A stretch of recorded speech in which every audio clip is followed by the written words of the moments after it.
Kannst du viele Grüße sagen?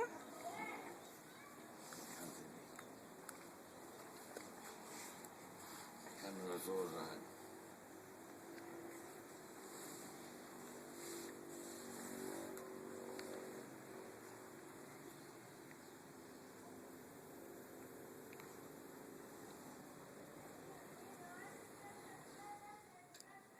Hallo.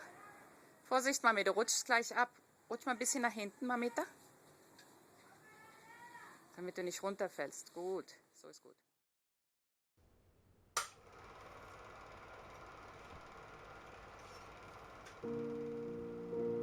I remember thinking about my grandmother's life as if she were a character in a fairy tale. Not because it was fantastical or unusually happy, just because her experiences felt so far removed from my own. World War II Germany seemed worlds away from rural Iowa.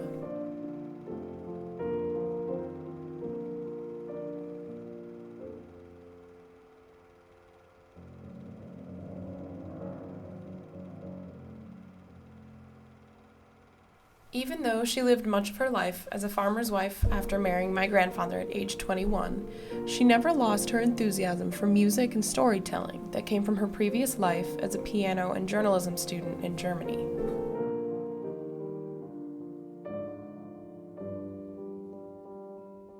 Growing up, my sisters and I were able to visit our grandparents once, maybe twice a year.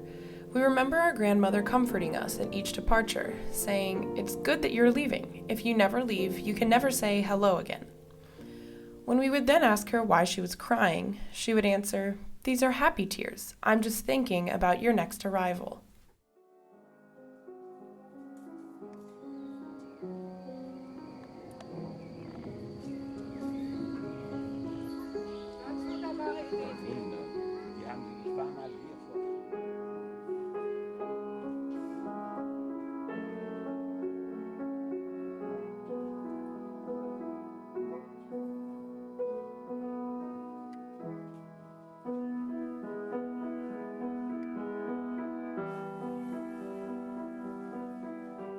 When I was about 8 or 9, maybe a little younger, my grandma's personality started shifting. She would slip awkward or inappropriate comments into the conversation, saying something about someone's appearance or about something she had seen. Soon, these changes were more serious. She began eating compulsively, she became suspicious of non-family members, and the lines between her reality and her imagination began to blur. At the time, I just assumed this is what aging was.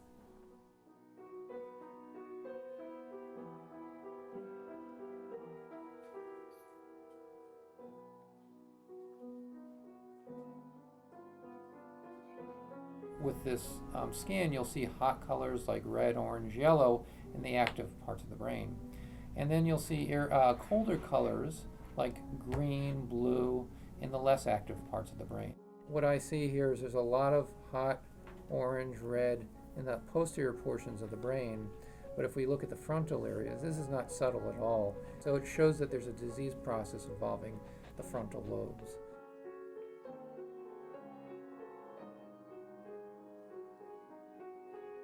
Some of these changes that occur early with the behavioral variant of frontotemporal dementia may actually be missed by others. They might just say, "Oh, you know what, this individual's just having a midlife crisis." But then there are dramatic shifts in personality where patients may, commit theft. They might be completely inappropriate with family members. Over time, patients may develop apathy, so they lose this drive to do anything, to work or be involved in activities or interact with family. Ja, Schauspiel. Die Zähne fallen mir schon aus dem Mund. Gut.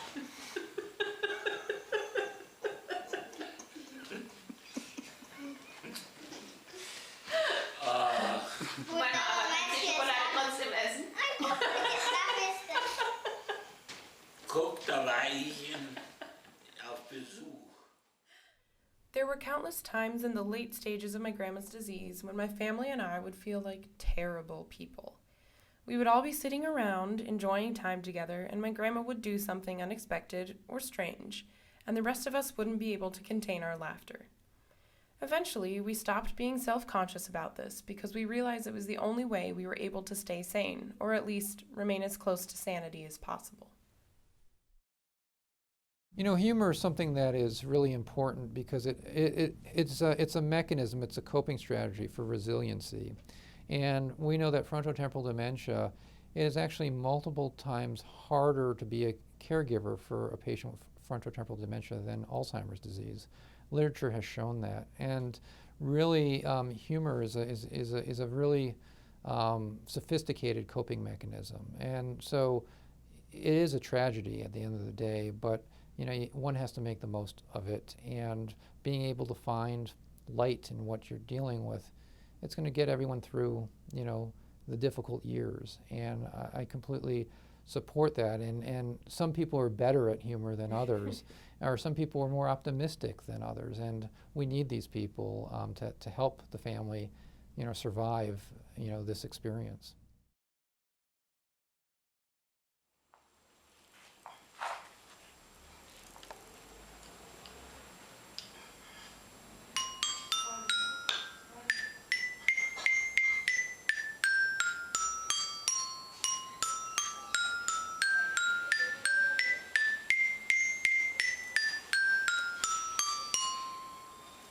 Ich spiele mal ein Lied. Hänschen klein oder sowas.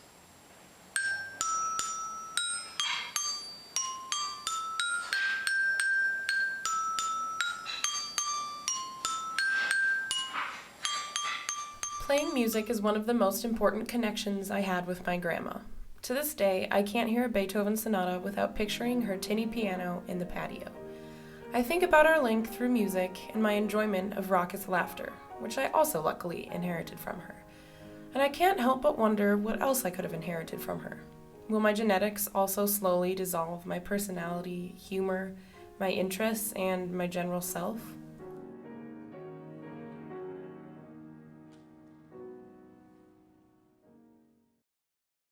One more question is a little bit more self-serving for my purpose.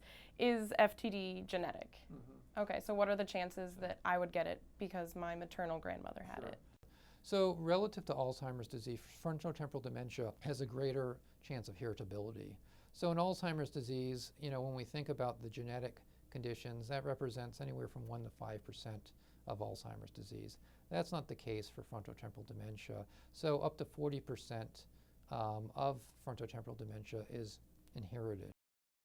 So for some reason or another, this tends to be more of a genetic disease. And so it's not uncommon for patients and families to have genetic counseling and have an evaluation for the potential of an inherited disorder.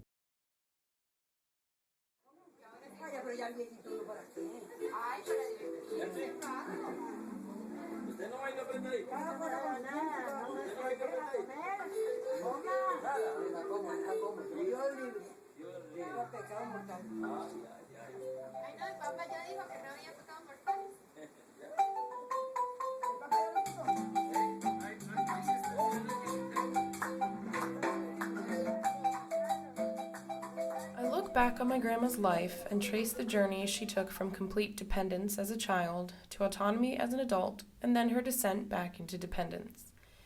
Am I terrified that by the time my 60th birthday rolls around, my family and friends will have been secretly conversing about my odd behavior for the past 5 years?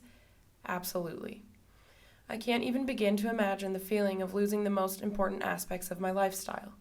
The enjoyment I get from laughing, the stability of creating unbreakable connections with the people I value the most, and the production of music to fill every other crack in my life. That point may never actually come, and in fact it probably won't.